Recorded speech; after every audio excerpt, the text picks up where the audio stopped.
আমার নবীর ইজ্জত রক্ষার জন্য আমি আমার জিন্দেগীর শেষ বিন্দু রক্ত বিলিয়ে দিব, এটাই আমাদের ঈমান। জোরে বলা ঠিক না বেঠে?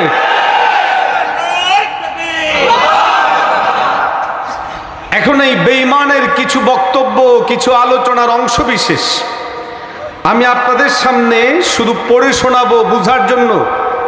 যেহেতু তিনি সরকারি কর্মকর্তা, পুলিশের দায়িত্বশীল, খুব অল্প সময়ের মধ্যে তিনি এগুলোকে ডিলিট করে ফেরেশতা সাজার চেষ্টা করছেন। কিন্তু এতটুকু বোঝা উচিত, আপনি যেমন চালাক, আপনার চেয়ে চালাক মানুষও দুনিয়াতে আছে না নেই? আরো আসতে বলেন। আর্কাইভের মধ্যে সব তথ্যগুলো পরিষ্কারভাবে সংরক্ষিত আছে, আমাদের কাছেও আছে।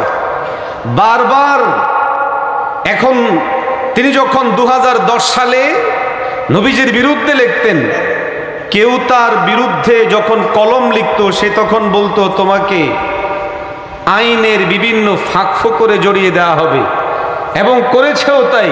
অনেক মানুষকে জেলে দিয়েছে, কাউকে কাউকে বিভিন্নভাবে পেরেশানিত করেছে। এখন যখন ওলামারা এই নিয়ে কথা বলছেন, এই অবস্থাতেও তিনি আবার কথা বলছেন, আমি আইনানুগ ব্যবস্থা নেব, শাস্তির ব্যবস্থা নেব।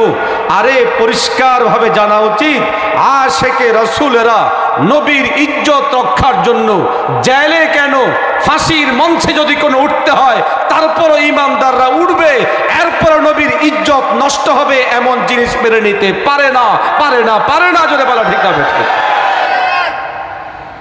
ভদ্রলোক তার বিভিন্ন লেখালেখির এক জায়গার মধ্যে লিখছে, হযরত মুহাম্মদ সাল্লাল্লাহু আলাইহি ওয়াসাল্লামের ব্যাপারে যে আমার সমস্যা হলো মহানবীকে সর্বকালের সেরা আদর্শ হিসেবে মেনে নিতে। হযরত মুহাম্মদ একজন অসাধারণ ধীসম্পন্ন মানুষ হলেও সর্বকালের সেরা অনুকরণীয় আদর্শ হবার মতো গুণাবলীর অভাব তার যথেষ্টই। পৃথিবীর বিভিন্ন জায়গায় যেমন ইহুদিরা, খ্রিস্টানরা, বেঈমানরা, নাস্তিকেরা আমার নবীর বিরুদ্ধে ষড়যন্ত্র করে, আমাদের দেশেও আমাদের অর্থে বেড়ে ওঠে রাষ্ট্রের প্রজাতন্ত্র দাবিদার কতিপয় লোকেরাও আমার নবীর শান মান ইজ্জত নিয়ে চক্রান্ত ষড়যন্ত্র করে, যাদের মুখোশ উন্মোচন করে দেওয়া আমাদের জিম্মাদারি। যেই ষড়যন্ত্রের মোকাবেলা করার জন্য জান, মাল, জীবন, রক্ত দিয়ে হলেও প্রস্তুতি গ্রহণ করা দরকার। কারা কারা তৈরি? একটু হাত তুলে বলেন ইনশাআল্লাহ। আল্লাহ এই হাতগুলো কবুল করেন। আরো আসতে বলেন, আরো জোরে বলেন না। মুহতারাম হাজিরিন, গত দুদিন যাবত একটা বিষয় অনলাইনে খুব বেশি প্রচার হচ্ছে।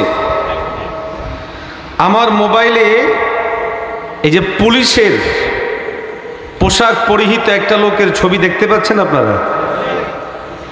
ওনার নাম হলো মাশরুফ, ওনার বাবার নাম হলো মুশাররফ। বাংলাদেশের বন খাত থেকে কোটি কোটি টাকা খেয়ে এখন শোনা যাচ্ছে তিনি বিদেশে পাড়ি জমিয়েছেন। এই চোরের ঘরের চোর পৃথিবীর সর্বশ্রেষ্ঠ মহামানবকে নিয়ে যে কটূক্তিগুলো করেছে, যেই মন্তব্যগুলো করেছে, একের পর এক যেই লেখালেখিগুলো করেছে, সেই 2010 সালে, 11 সালে এবং ওই সময়গুলোতে একজন ন্যূনতম সভ্য, ভদ্র, শালীন কোনো মানুষ সেগুলো মুখে আনা কিংবা লেখা অথবা বলা বহু দূরের কথা, শুনে সহ্য করাও কারো পক্ষে সম্ভব নয়। যেমন আমাদের নবী সাল্লাল্লাহু আলাইহি ওয়াসাল্লাম সর্বকালের সর্বশ্রেষ্ঠ মানব কি মানব নন? আর জোরে বলেন। আমার নবীর যেই কোনো দিকে আপনি তাকাবেন, যদি প্রশ্ন করা হয় নবীর বংশ সর্বশ্রেষ্ঠ বংশ, যদি প্রশ্ন করা হয় নবীর পরিবার সর্বশ্রেষ্ঠ পরিবার, যদি প্রশ্ন করা হয় নবীর শহর সর্বশ্রেষ্ঠ শহর, যদি প্রশ্ন করা হয় নবীর হাত শ্রেষ্ঠ হাত, নবীর চোখ শ্রেষ্ঠ চোখ, নবীর মুখ শ্রেষ্ঠ মুখ, নবীর আচরণ শ্রেষ্ঠ আচরণ, নবীর শিক্ষানীতি শ্রেষ্ঠ শিক্ষানীতি, নবীর অর্থনীতি শ্রেষ্ঠ অর্থনীতি, নবীর যুদ্ধনীতি শ্রেষ্ঠ যুদ্ধনীতি, এমন সর্বকালের শ্রেষ্ঠ মহামানবকে নিয়ে এই কুলাঙ্গার একের পর এক লেখা লেখায় লিখেছে, আমি মহানবীকে সর্বকালের শ্রেষ্ঠ মানুষ হিসেবে মেনে নিতে রাজি নই। কেউ যদি এমন কথা বলে তার ব্যাপারে আমাদের কোনো ছাড় থাকতে পারে? ধরে বলেন, কোনো দরদ থাকতে পারে? কোনো মায়া থাকতে পারে? আমার নবীর ইজ্জত রক্ষার জন্য আমি আমার জিন্দেগীর শেষ বিন্দু রক্ত বিলিয়ে দিব, এটাই আমাদের ঈমান। জোরে বলা ঠিক না বেঠে?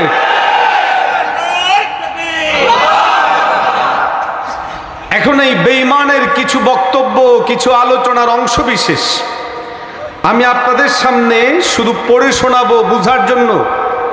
যেহেতু তিনি সরকারি কর্মকর্তা, পুলিশের দায়িত্বশীল, খুব অল্প সময়ের মধ্যে তিনি এগুলোকে ডিলিট করে ফেরেশতা সাজার চেষ্টা করছেন।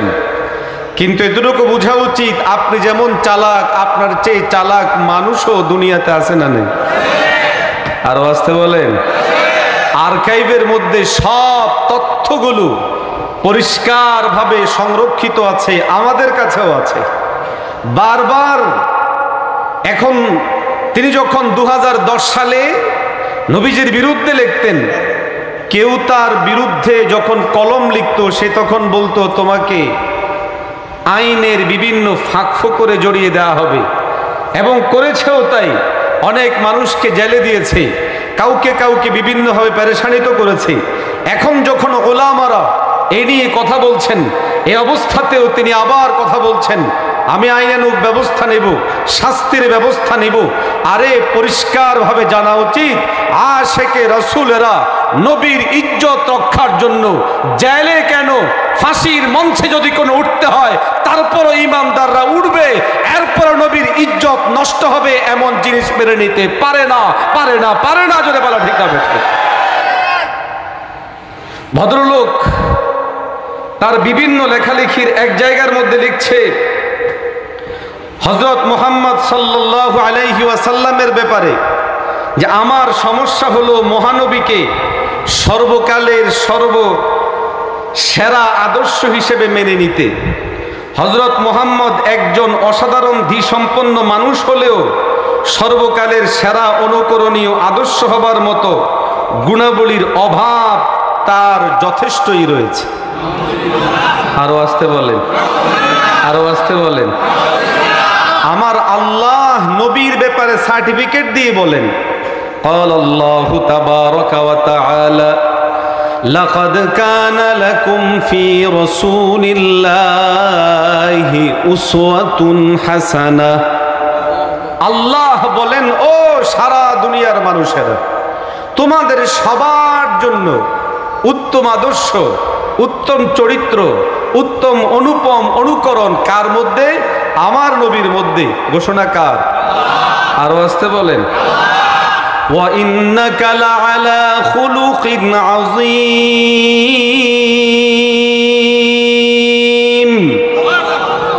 আমার নবীর ব্যাপারে আল্লাহর পরিষ্কার বক্তব্য হলো, নবীর চরিত্র সর্বশ্রেষ্ঠ, সর্বোত্তম।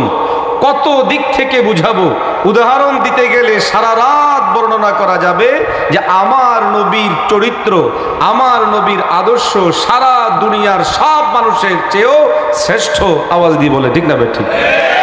এখন এই বেঈমান বলে, আমার নবী সাল্লাল্লাহু আলাইহি ওয়াসাল্লামকে সর্বকালের শ্রেষ্ঠ মানব মানতে সমস্যা। তোমার সমস্যা হলে কোনো অসুবিধা নাই। পৃথিবীর আদি পিতা আদম থেকে শুরু করে সর্বশেষ মানব পর্যন্ত, ফেরেশতারা পর্যন্ত সবাই সাক্ষ্য দিবে, সাক্ষ্য দিচ্ছে আমার নবী সর্বশ্রেষ্ঠ। আওয়াজ দিয়ে বলে ঠিক না বেটি? এখন এই কুলাঙ্গার নিজের মতের সপক্ষে অবস্থান তৈরি করার জন্য নবীজি সাল্লাল্লাহু আলাইহি ওয়াসাল্লামের একটা বিষয়কে সামনে আনে, সেটা হলো আম্মাজান আয়েশা রাদিয়াল্লাহু তাআলা আনহাকে বিয়ে করা। এই লোক আম্মাজান আয়েশার বিয়েকে কেন্দ্র করে আল্লাহর রাসূলকে প্যাডোফাইল মানে শিশুকামী হিসাবে সাব্যস্ত করে বলে, প্যাডোফাইল অপবাদ খাক বা না খাক, 53 বছর বয়সী একজন মানুষ 9 বছরের এক বালিকার সাথে বাসর ঘরে প্রবেশ করেছিলেন। বাসর ঘরে প্রবেশের অর্থ আশা করি সবাই বোঝেন। এটা তো সত্য, বর্তমান যুগে আইনত দণ্ডনীয় এহেন কাজ যিনি করেছেন সেটা তার সময়ে যতই গ্রহণযোগ্য হোক না কেন, এহেন একজন মানুষকে সর্বকালের সেরা অনুকরণযোগ্য মহাপুরুষ হিসেবে মেনে নিতে আমি রাজি নই। বানিয়ে বললাম না, তার কথাগুলো শোনালাম। এমন কথা যেই লোক বলে তার ব্যাপারে আমাদের হৃদয়ে কোনো দরদ থাকতে পারে, কোনো মায়া থাকতে পারে? আমার ট্যাক্সের টাকায় এই ধরনের নবীর দুশমনরা তাদের চেয়ারের মধ্যে থাকতে পারে না। একজন পুলিশ সদস্য শুধুমাত্র বলেছিল যে একটা নারী তার কপালের মধ্যে টিপ কেন পড়েছিল, তার ইজ্জতের উপর আঘাত লেগেছে, এই দাবি করে ওই পুলিশ সদস্যকে চাকরিচ্যুত করা হয়েছে। আজ পর্যন্ত তাকে চাকরিতে ফিরিয়ে নেওয়া হয়নি। আমরা বিশ্বাস করি যদি সত্যিকার অর্থে কোনো নারীর ইজ্জত হানি হয়, এর জন্য কোনো পুলিশ সদস্যের চাকরি হরণ করা হয় কোনো আইনের ভিত্তিতে, সর্বশ্রেষ্ঠ মহামানব আমাদের কলিজার টুকরা নবীকে নিয়ে যেই কুলাঙ্গার আজে বাজে মন্তব্য করেছে, নবীর চরিত্র নিয়ে কালিমা লেপন করার চেষ্টা করেছে, একের পর এক বছরের পর বছর নবীর ইজ্জত কথা